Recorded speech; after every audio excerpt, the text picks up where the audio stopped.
Stu O'Connor. Okay. Hi, everybody. It's a real privilege to be here. I want to thank Brooke and Anthony for asking me to come, and Bob for putting it on. And I'm generally more of a musician than a poet, but so I haven't really actually done a reading for a while, so I'm looking forward to doing this. I'm going to start with some political stuff because yesterday I was in Washington, D.C., actually playing music for a March for Public Education, and being in the belly of the beast, as it were, kind of made me think this might be a good way to get some of this out of my system. So this is called Nation of Cranks. Keep your ancient lands, your storied pomp, Emma Lazarus. It wasn't the people with sociable genes who fled the crowded old world for the new continent. It was the people who didn't get along with others, Jonathan Franzen. Give me your disgruntled, your peevish, your envenomed, your agitated, longing to do what they want when they want.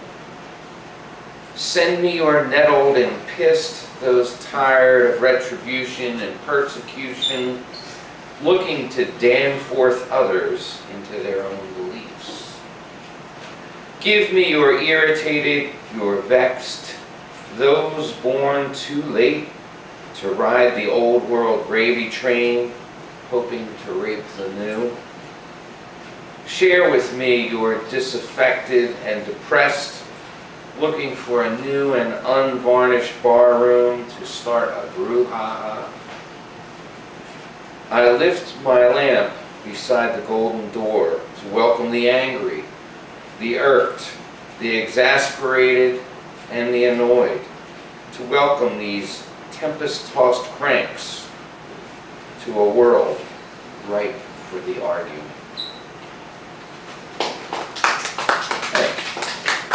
This is a short one called DC Drive-By. A confederacy of dunces run by a congress of fools is like a supersized hard-on, pointlessly pointing toward nowhere, toward nothing, penetrating nothing but the void. This is called 83 South, although actually I wasn't on 83 South, but I've traveled many times on 83 South, so I have no idea why it worked out this way, but it did. I'm driving south, deep into the bowels of Holy Mother America. Among the ringworms and parasites, the bile and decay, lies a sleeping demon, awakening. Awakening after 20 centuries to slouch toward the city of God, to challenge truth with hubris and guile, challenging truth, challenging faith, challenging free thought with lies and churlish greed and blood-smacked lips. He slouches and belies, he slouches and bellies his way toward the end time, toward the consuming fire, toward a nuclear winter so frigid that none will find the warmth to survive. I wrote that in 2003, and it just seemed about right for now. All right, so that's enough of the political stuff. So it's summertime, and I'm going to do some beverage poems. So, everybody likes beverage. I'll try and do a summery theme thing here. And so we have, this is called Forbeizo, who was a Japanese poet and tea seller who kind of had a fairly prosperous life and then just left it behind to write poetry and sell tea. Many times impoverished, but beautiful stuff. This is Forbeizo.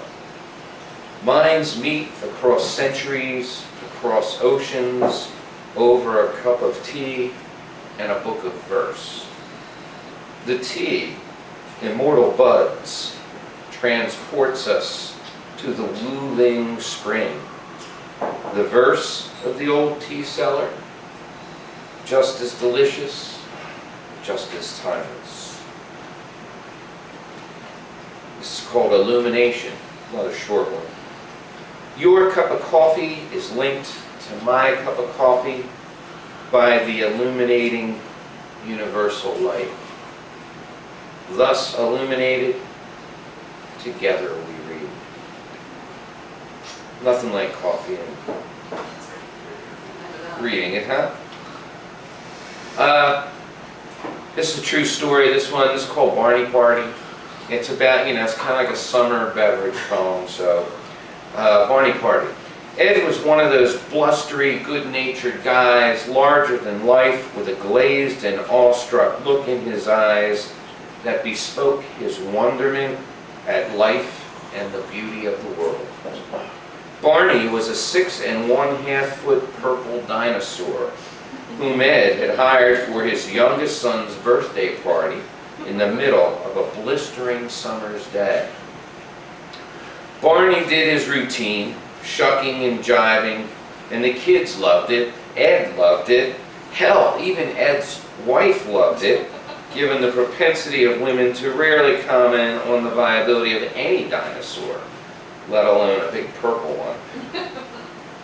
Ed began to feel sorry for Barney, shucking and jiving and dancing and giggling in that sadistic heat for all those happy little kids, so he called a conference with the purple one down at the end of the driveway, away from all the kids. Hey, you want a drink? You sure look hot in that dino suit. To which the hapless Barney gladly acquiesced. And Ed and Barney proceeded to tie one on. About an hour later, Barney the dinosaur stumbled away, dehydrated and drunk on his purpleness and a good many beers, considerably less stable than when he first arrived. But Barney was happy, and Ed was happy, and what the kids didn't know didn't hurt him.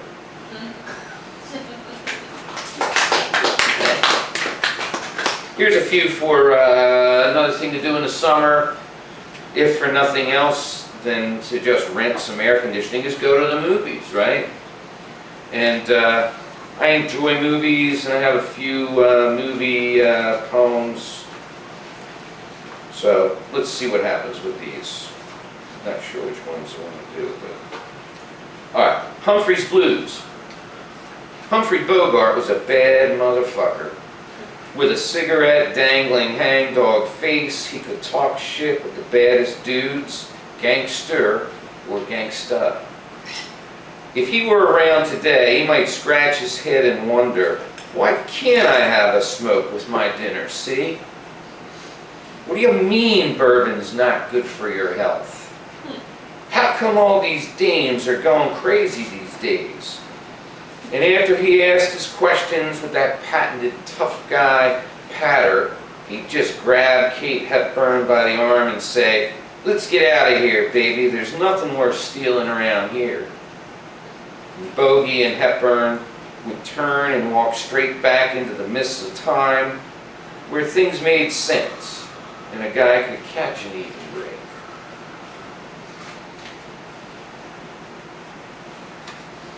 This is called The Circle of Life. In the 1951 film Cry, the Beloved Country, a black minister rides a South African train from the far country into Johannesburg. As the train clicks and clacks, his black companions point out the gold mining operations along the way. The minister has never been to Johannesburg before. His companions explain how the white men dig and blast the earth, refine the gold, and sell it to white Americans. What do the Americans do with the gold? The minister asks. His companions laugh and say, they have a big hole in the ground and they put it back. The minister looks puzzled at this, but he needn't be. Isn't the life of a brick of gold the same as a human life? Everything comes from the earth, returns to the earth.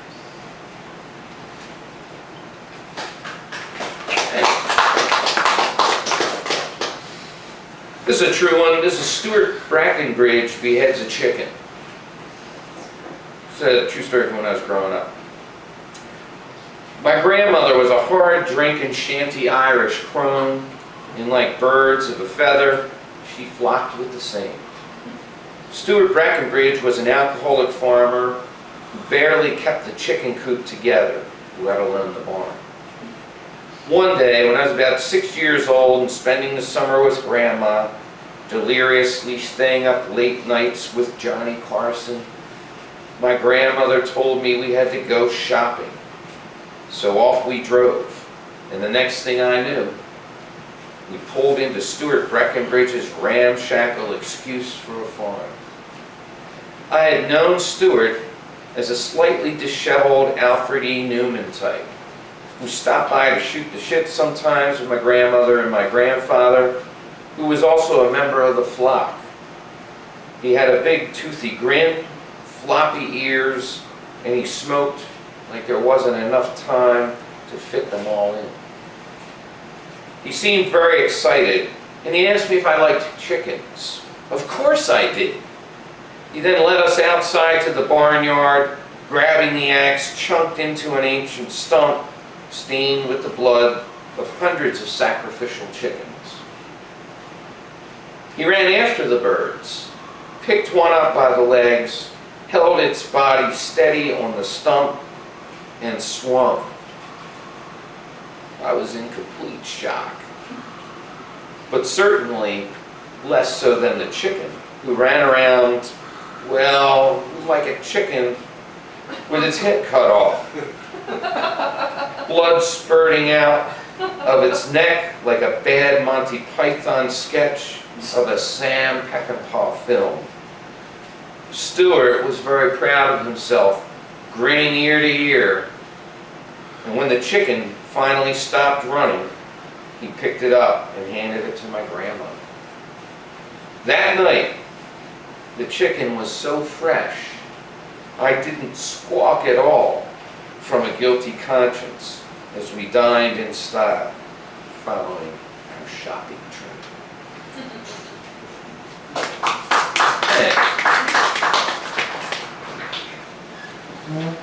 This is a shorter piece. I have some issues with the way the world works, in case you haven't been able to figure that out yet, but this is called Necrophiliacs. There's a vacancy in hound dog heaven, and frankly, I do give a damn. We've embalmed the Magnificent Seven to preserve them from time's shifting sands. Once death was a loaf unleavened with but fond memories of the dead, now they die and they should go to heaven, but they're thrown to the market instead.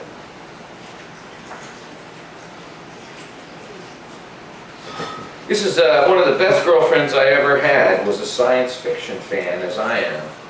And I wrote this for her. We watched many science fiction films together. And we're still in touch. She lives in Phoenix, but that's too much like, I don't know, the moon for me to, you know. It's hot down there, right? Anyway, this is called Galaxy Girl. You have laser beam eyes that penetrate my disease, my discomfort, like the one they used to cure that guy in Fantastic Voyage. I'd like to carry you away in my robot arms, just like the one that carried off the girl in the day the earth stood still. I love it when you put your warm arms around me like we're monkey lovers from the Planet of the Apes. You're out of this world. You're my galaxy girl.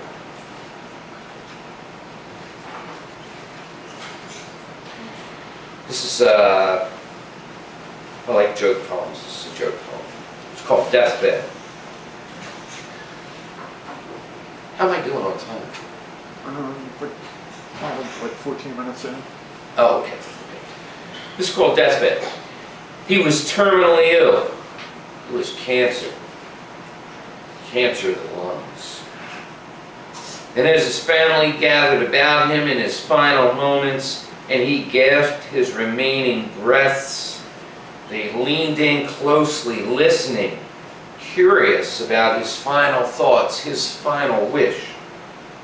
And as they leaned forward, craning their necks to hear, he whispered in a barely audible sandpaper rasp, "Ice cream." This is someone I know who dances great. And when she dances 100%. It's called When Nishira Smiles.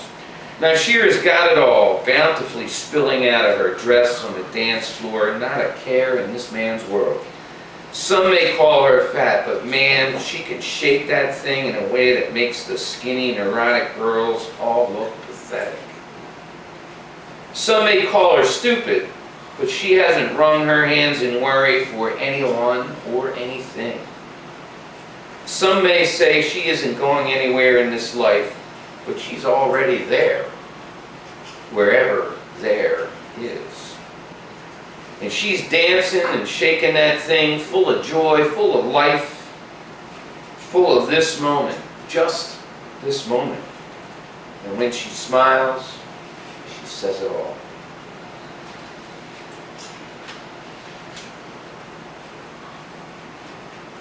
Here are some fighting words. This is called a glossary. Number 1, 4-letter words. Time hangs omnipotently, masterfully in the air, silent witness to the follies of man. Wait. I fold my arms, I tap my toe, for time, a slimy snail, an excruciating brawl. Fear, the unknown, the untried, the difficult, and the responsible make me shimmy, shake, and quake. Love. Wrestling with this is like wrestling with yourself. It's hard to tell who's winning. 2, difficult words. Guilt. The judge and jury in my soul's courtroom condemns me to solitary confinement. Career. See hard labor, confusion, blind alleys, and sleepless nights. Also, consult the contract writer in fine print under self-fulfillment. Relationships. See if you can figure this one out on your own.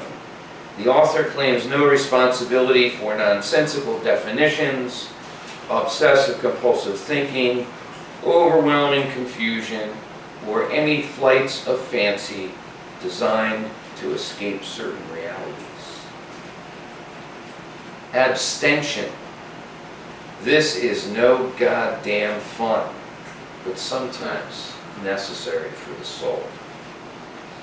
3, random thoughts. I weep for time lost, which now lies crumpled like a dead body at my feet.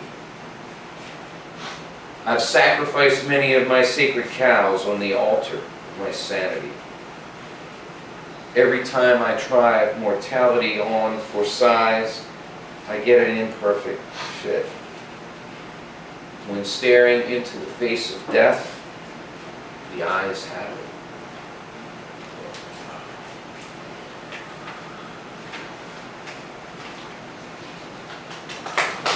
Thanks. I'll just move on.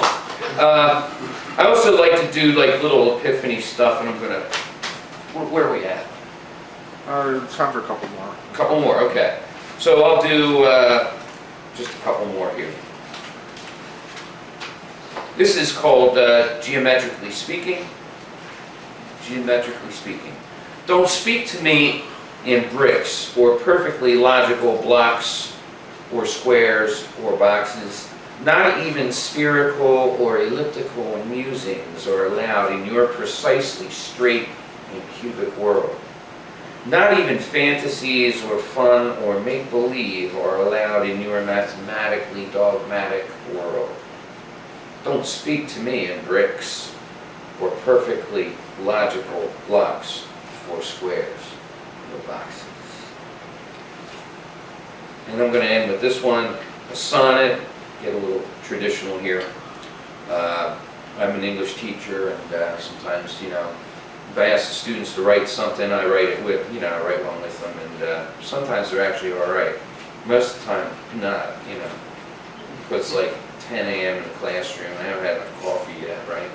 So, but this one's all right. It's called, believe it or not, it's called Sonnet, right?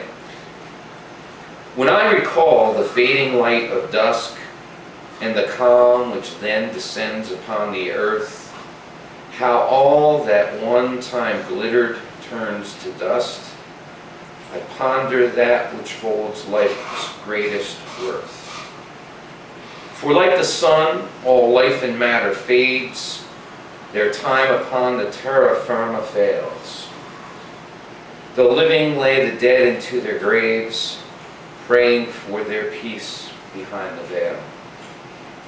The gift that makes our short life here so sweet, in living on in memory, living on in memory in men's hearts, is the compassion and the giving as we greet our brothers on our journey to path's end. For carrying our brothers' burdens home shall lighten ours and find us less alone. Thanks a lot.